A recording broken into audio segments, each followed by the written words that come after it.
नमस्कार, विंध्या टाइम्स में आपका स्वागत है। बुलेटिन की खबरों के साथ हाजिर हुए हैं। पहली खबर की बात करते हैं।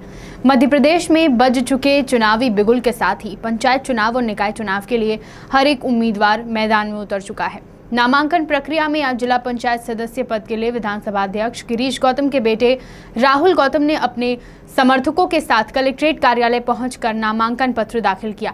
उन्होंने इस दौरान कहा कि चुनाव तो वह एक तरफा जीतेंगे क्योंकि उनके साथ पूरी जनता चुनाव लड़ रही है। राहुल गौतम ने कहा कि क्षेत्र में करीब 90% कार्य पहले ही हो चुके हैं और जो बचे हैं उन्हें भी पूरा कर लिया जाएगा। प्रतिद्वंदिता के सवाल पर उन्होंने कहा कि चुनाव में उनके टक्कर में कोई नहीं है, जनता खुद चुनाव लड़ रही है, इस कारण एक तरफा जीत तय है। रीवा जिले में पंचायत और निकाय चुनाव में नामांकन की प्रक्रिया जारी है। इस प्रक्रिया के दौरान एडीएम शैलेंद्र सिंह ने जानकारी देते हुए बताया कि जिला अंतर्गत अलग अलग जनपदों में फॉर्म भरवाए जा रहे हैं।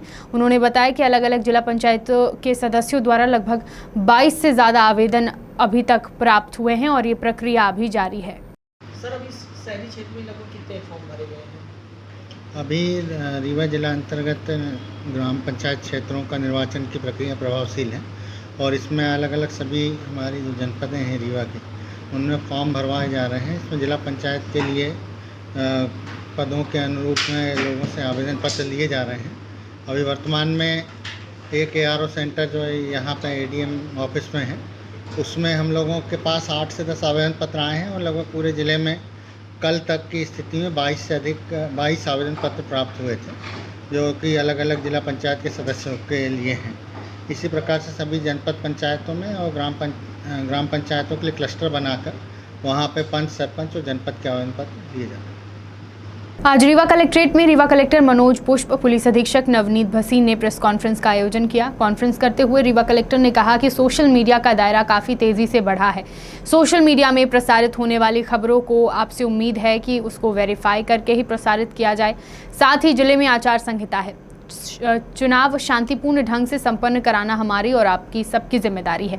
इन सब विषयों को लेकर उन्होंने पत्रकारों से चर्चा की और कहा कि रीवा में सभी चरणों में चुनाव हैं, ऐसे में खबरें, संवाद सही दिशा में होना बहुत महत्वपूर्ण है। हमारी कोशिश यह होनी चाहिए कि किसी भी तरह सिर्फ एक तरफ का प्रसारण ना हो पाए। रीवा SP नवनीत भसीन ने कहा कि हमने संवेदनशील मतदान केंद्र को चिन्हित कर लिया है, पेट्रोलिंग पार्टी तैयार है और तमाम सुविधाओं के साथ शांतिपूर्ण मतदान के लिए रीवा पुलिस तैयार है। चुनाव की प्रक्रिया है, चुनाव का कार्यक्रम है, प्रोसेस है, उसके बारे में एक तो आज कल सोशल मीडिया इतना तेज़ है और सूचना संप्रेषण इतनी तेज़ी से होता है कि आप सभी को भी सेम पेज पे सारी जानकारियाँ ऑलरेडी उपलब्ध हो जाती हैं। जो अर्बन और रूरल दोनों चुनाव हो रहे हैं, उनके कार्यक्रम जो हुए हैं उसमें रीवा ज़िले में सभी चरणों में चुनाव है। 3 चरणों में रूरल होने हैं तो रीवा में तीनों चरण में रूरल में चुनाव होने हैं। 2 चरण में अर्बन होना है तो दोनों चरण में होने हैं। जो रीवा नगर निगम का चुनाव है वो पहले चरण में है और बाकी चुनाव जो है वो दूसरे चरण में है। हम लोग जो विशेष जानकारी है उन सभी को आपको फोल्डर के माध्यम से आपको दे दिया गया है। आदर्श आचरण संहिता अब पूरे ज़िले में लागू हो गई है, जो अभी तक केवल रूरल में लागू थी। अर्बन की घोषणा होने के बाद अर्बन में भी लागू हो गई है। संपत्ति विरूपण अधिनियम को सख्ती से लागू करने के लिए हम लोगों ने प्रक्रिया प्रारंभ भी कर दी है और आप लोग देख रहे होंगे कि अर्बन बॉडी में भी और रूरल बॉडी में भी संपत्ति विरूपण के जो केसेज हैं उसमें सख्ती से कार्रवाई हो रही है। जो लाइसेंस निलंबन किया गया है तो उसके रेफरेंस में जो बंदूकें हैं और अस्त्र शस्त्र है उनको जमा कराने का काम बड़े पैमाने पर कर रहे हैं हम लोग। जो पुराने केसेज हैं चुनाव से संबंधित मामलों के, उनको परमानेंट निपटाने की एक तो कोशिश चल रही है और दूसरा उसमें बंध पत्र करने के लिए लोगों को मौके पर जाकर पुलिस और मजिस्ट्रेट की टीम जा रही है, ग्रामीण क्षेत्रों में भी और शहरी क्षेत्रों में भी। ये प्रिवेंटिव सेक्शन की कार्रवाइयाँ और जो चुनाव के समय विशेष रूप से जिन कानूनों का हम लोग उपयोग करते हैं उनका इस तरीके से प्रयोग किया जा रहा है ताकि चुनाव शांतिपूर्ण ढंग से और व्यवस्थित तरीके से हो। इस पूरी प्रक्रिया में हम लोग लगातार आपसे मिलते रहेंगे, आपसे सूचना संप्रेषण का काम करते रहेंगे। आप सभी से भी दो चीज़ों पर हम लोग एक्सपेक्ट करेंगे। एक तो कोई अगर सूचना आपके पास आती है या कोई ऐसी बात आती है जिसको क्रॉस चेक करना हो, जिसको आपको ऑथेंटिसिटी के बारे में आपको परीक्षण करना हो, तो जिला निर्वाचन कार्यालय से, कंट्रोल रूम से, हमसे, एडीएम साहब से, एसपी साहब से आप उसकी तहकीकात ज़रूर कराएं। और कोई इस तरह की न्यूज़, जैसे कल एक न्यूज़ चल रही थी किसी सोशल ग्रुप में, वो सभी जगह बड़ी तेज़ी से फॉरवर्ड हो रही थी कि जो जिस वार्ड का होगा वो उसी वार्ड में चुनाव लड़ेगा। इस तरह की चीज़ों को फॉरवर्ड बिना परीक्षण किए हुए न हो, इस पर आप सभी की मदद की ज़रूरत पड़ेगी, क्योंकि सोशल मीडिया आज की तारीख में बहुत बड़ा टूल हो गया है और इसमें बहुत सारे कन्फ्यूज़न पैदा होने की संभावनाएं हो जाती है। रीवा जिले में सिमरिया थाना अंतर्गत हरदुआ गांव में पुलिस ने बड़ी कार्रवाई करते हुए 222 शीशी कफ सिरप जब्त की है। जब्त की गई सिरप की कीमत लगभग 33,000 रुपये बताई जा रही है। जानकारी के मुताबिक मुखबिर की सूचना मिलने पर हरदुआ गांव में अवैध तरीके से कफ सिरप बेचने को रोकने के लिए पुलिस ने कार्रवाई की। सूचना मिलते ही पुलिस ने आरोपी के मकान की तलाशी ली और तलाशी लेने पर वहां से अवैध कफ सिरप पुलिस ने बरामद की। आरोपी को गिरफ्तार करके जेल भेजा जाएगा। आज रीवा के शहर कांग्रेस कार्यालय में शहर अध्यक्ष गुरमीत सिंह मंगू ने प्रेस वार्ता का आयोजन किया। प्रेस वार्ता में भारतीय जनता पार्टी पर आरोप लगाते हुए गुरमीत सिंह मंगू ने कहा कि जब से भारतीय जनता पार्टी सत्ता में आई है, तब से शहर की करोड़ों रुपए की शासकीय बेशकीमती भूमि बिल्डरों व व्यापारियों के हाथों बेचकर विकास के नाम पर जनता के साथ छलावा किया गया है। प्रेस वार्ता में जिला न्यायालय के नवीन भवन में कोठी परिसर से कोर्ट स्थानांतरित करने के मुद्दे पर भी गुरमीत सिंह मंगू ने बात की। सुनिए उन्होंने क्या कहा।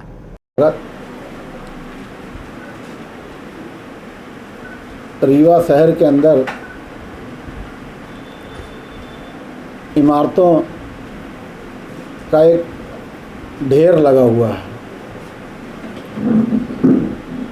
और जहाँ भी विकास की गंगा बहती है तो सरकारी ज़मीनों पे कॉम्प्लेक्स की बात होती है। रीवा के हृदय स्थल पे कोर्ट है, जिसको लेके हमारे वकील भाइयों ने, आदरणीयों ने बड़ी लंबी लड़ाई लड़ी कि कोर्ट परिसर, न्यायालय परिसर वहीं रहे। उस लड़ाई का लाभ तो नहीं मिल पाया और लंबा संघर्ष चला, क्योंकि भारतीय जनता पार्टी के अंदर लड़ाइयाँ लड़ी जाती हैं, लेकिन रीवा के भारतीय जनता पार्टी के नेता कट्टर सोच के साथ अपना काम करते हैं, जिसका परिणाम है कि व्यापारी से लेके, युवा से लेके, किसान से लेके, आम आदमी से लेके सभी लोग परेशान रहते हैं। बहुत जल्दी जो न्यायालय परिसर है वह इंजीनियरिंग कॉलेज के पास सितंबर और अक्टूबर माह में उसके उद्घाटन की और जाने की तैयारी हो रही है। करीब करीब उसका निर्माण कार्य हो गया। शिल्पी प्लाजा के पीछे गंगा कछार न्यायालय का ये परिसर हृदय परिसर है। पहले भी जीडीसी की ज़मीन को कुछ पुरातत्व विभाग के द्वारा कब्जा किया गया है और कुछ ज़मीन इनकम टैक्स विभाग को दे दी गई। रीवा एसपी ऑफिस में आज मुस्लिम समाज के लोगों ने आवेदन देते हुए एफआईआर करने की मांग की। यह एफआईआर बीजेपी की राष्ट्रीय प्रवक्ता नुपुर शर्मा के खिलाफ करने की मांग की गई है। मुस्लिम समाज के लोगों ने बताया कि 27 मई को टाइम्स नाउ चैनल पर डिबेट के दौरान बीजेपी की राष्ट्रीय प्रवक्ता नुपुर शर्मा ने पैगंबर इस्लाम हजरत मोहम्मद सल्लल्लाहु अलैहि वसल्लम के बारे में अपमानजनक टिप्पणी की थी, जिसको मीडिया पत्रकारों ने भी नहीं रोका और न ही उनसे माफ़ी मांगने को कहा। इस पूरे मामले में मुस्लिम समाज के लोगों ने आईटी एक्ट के तहत मुकदमा दर्ज कर उचित कार्यवाही करने की मांग की है और इसी से संबंधित आवेदन आज एसपी ऑफिस में सौंपा है। आज मुस्लिम समाज की तरफ से रीवा शहर में एसपी ऑफिस में हम सब लोगों ने मिल करके एसपी साहब को एक एफआईआर काम करने के लिए एक आवेदन दिया है। जो आवेदन इस ताल्लुक़ से है कि 27 मई 2022 को रात 9:30 बजे टाइम्स नाउ चैनल पर डिबेट के दौरान बीजेपी की राष्ट्रीय प्रवक्ता नुपुर शर्मा की तरफ से इस्लाम के पैगंबर सल्लल्लाहु अलैहि वसल्लम और उम्मुल मोमिनीन सैयदा आयशा सिद्दीक़ा रदियल्लाहु ताला अन्हा की शान में अभद्र टिप्पणी की गई और ऐसी बातें की गई कि जिसको कोई भी इंसान सुनना पसंद नहीं करेगा, जिसकी वजह से हिंदुस्तान के मुसलमानों के साथ साथ पूरी दुनिया में रहने वाले इस्लाम के फॉलोवर्स के आस्था को बहुत ही सख्त ठेस पहुंची है।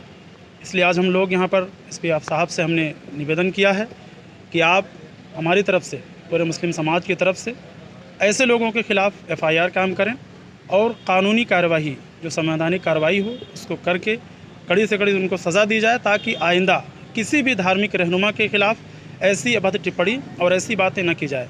इस्लाम ऐसा दीन है जो सिर्फ़ इस्लाम के मानने वाले नहीं बल्कि पूरी दुनिया में किसी भी मज़हब के मजहबी रहनुमाओं के लिए उनके शान में या उनके ख़िलाफ़ कोई बातें करना, ये इस्लाम इसकी इजाज़त नहीं देता। यानी हम किसी मज़हब के रहनुमाओं के ख़िलाफ़ कभी भी ये बातें नहीं करते कि फ़ला मज़हब के रहनुमा की ज़िंदगी कैसे गुजरी, उन्होंने क्या किया क्या नहीं किया। और हम ये दावा करते हैं और चैलेंज करते हैं कि अगर किसी को भी इस्लाम के किसी भी कॉन्सेप्ट के ताल्लुक़ से कोई बात करनी हो, वो हमसे 24 घंटे आकर के बात कर सकता है, मिल सकता है, जिसे ये समझना हो कि इस्लाम के पैगंबर का निकाह और उनकी शादी किस वक्त हुई, क्यों हुई और कैसे हुई, उन्हें अगर समझना हो, जानना हो, तो हमारे पास आकर के और उसके बारे में जानकारी ले सकते हैं। लेकिन मुसलमान ये कतई बर्दाश्त नहीं करेगा कि उसके पैगंबर के ख़िलाफ़, उसकी माँ सैयदा आयशा रज़ियल्लाहु ताला अन्हा के ख़िलाफ़ कोई भी इंसान, चाहे वो मुसलमान हो या गैर मुस्लिम हो, कोई भी इंसान उनके बारे में कोई अभद्र टिप्पणी करे, ये हम कतई बर्दाश्त नहीं करेंगे। चूँकि आचार संहिता लागू है और चुनाव के मद्देनज़र ये सिर्फ चंद लोग आकर के हमने ज्ञापन दिया और आवेदन दिया है, वरना लाखों की तादाद में मुसलमान चारों तरफ से हाजिर होकर यहाँ और एक सख्त बड़े जुलूस के शक्ल में हम यहाँ हाजिर होते।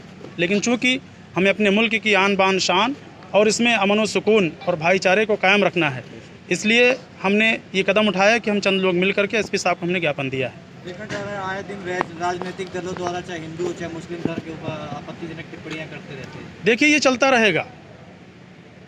हुकूमत की तरफ से जब तक कोई ऐसा कानून नहीं बनाया जाता कि किसी भी मजहबी रहनुमा के ख़िलाफ़ अगर कोई टिप्पणी करता है तो उसके लिए कानून बनाया जाए, चाहे वो किसी भी मज़हब के रहनुमा हो। तो हमारी हुकूमत से भी ये गुजारिश है कि हमारी आवाम इसको आगे इन बातों को पहुंचाए और हुकूमत इस पर गौर करे और किसी भी मजहबी रहनुमा के ख़िलाफ़ टिप्पणी करने वालों पर सख्त कानून बनाया जाए और उनको सज़ा दी जाए। बीते दिनों रीवा के नईगढ़ी क्षेत्र के बहुती सिगदहा पुलिया के नीचे मिली अज्ञात लाश को लेकर पुलिस ने खुलासा किया है। विभत्स अंधी हत्या में पुलिस ने 3 आरोपियों को गिरफ्तार किया। आपको बता दें कि बीते 25 मई को पुलिस को पुलिया के नीचे अज्ञात युवक की लाश मिली थी, जिसका सर कटा हुआ था, हाथ से पंजा गायब था। मामले का खुलासा करते हुए SP नवनीत भसीन ने बताया कि मृतक युवक की पत्नी उसकी पहली पत्नी थी। संपत्ति न देना, प्रताड़ित करना जैसी समस्याओं के कारण महिला ने अपने भाई को अपनी आपबीती सुनाई, जिसके बाद महिला के भाई और उसका एक साथी ने मिलकर युवक की हत्या कर दी। बुलेटिन की आखिरी खबर की बात करते हैं। मध्य प्रदेश में एक बार फिर सिंगरौली जिले ने नंबर 1 होने का रिकॉर्ड बनाया है। तेंदुपत्ता तोड़ाई में जिले के ग्रामीण इस साल भी उत्साह में दिखे। जब खेती किसानी पूरी तरह बंद होती है, ग्रामीण खेतीहर मजदूरों के पास अप्रैल मई में कोई काम नहीं होता, तब तेंदुपत्ता की तोड़ाई लाखों ग्रामीणों मजदूरों के लिए बड़ा वरदान है।